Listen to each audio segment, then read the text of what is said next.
A typical afternoon for Surrey's Chief Constable, going through the paperwork, trying to find ways of juggling his limited resources. But with reported crime up by over 16%, with burglaries up almost 14% and motor theft up by a staggering 33%, how to offer a good service and make cuts is Brian Hayes' dilemma. What he really wants is more officers, more on the beat to prevent crime and more in CID to deal with the problems of drugs, break-ins and robberies.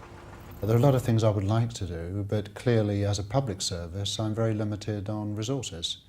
We're under pressure from central government on our capital, that's the money for buildings and vehicles and so on, and got a very poor deal last year.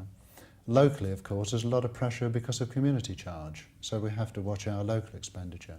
The other problem I have is on manpower, and I find the frustration of wanting to do a lot more, feeling that we're on the verge of being able to give a much better service, but not quite having the resources to do it.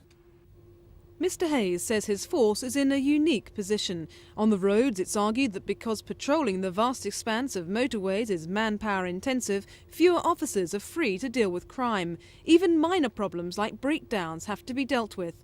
Early in the morning is one of the worst times for congestion.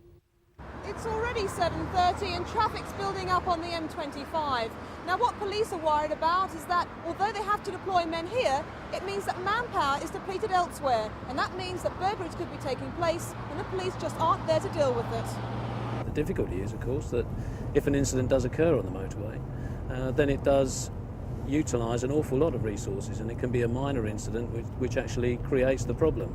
That demand still exists whether or not the patrols are placed on the motorway. According to the Surrey force, it's not just a problem of manpower on the roads though. Patrol cars, which may look fine, are feeling the strain. This Senator's only an E-reg, but it's already gone right round the clock with over 123,000 miles. Mr Hayes also points to the motorways bringing with them crime. He believes that London robbers and burglars use them because they offer quick and easy access to the wealthy areas of the county, and that drug pushers use them to target rural towns. The first cocaine processing laboratory ever found in Europe was uncovered in this building in Cranley. It was the largest seizure of cocaine in the United Kingdom, and it's CID who are at the sharp end. CID, can I help you? This office in Reigate, like many others, is constantly busy. A multitude of crimes have to be dealt with. Those working in CID say funding problems are making their job harder. We could deal with some of the less serious crimes and take some of that workload off of our uniformed colleagues if we had more staff. We don't at the moment, and so there are offences which perhaps we ought to be looking at, which we don't at the moment as CID officers. Lack of police on the beat is also another major headache for Surrey's Chief Constable. He says that without officers on the streets, the ability to prevent crime and reassure the public is seriously affected. This PC hasn't been on the beat for 6 months. The sheer increase in the workload has led to us spending most of our time in the police station and only going out to respond to jobs, generally speaking.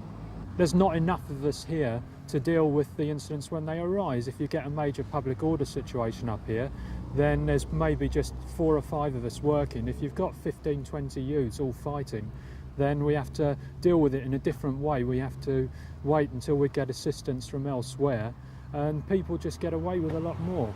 We're very short this year. We needed about £6 million to spend on buildings and vehicles and communications, and Home Office only approved just over £3 million, so that was about 50% of what we needed.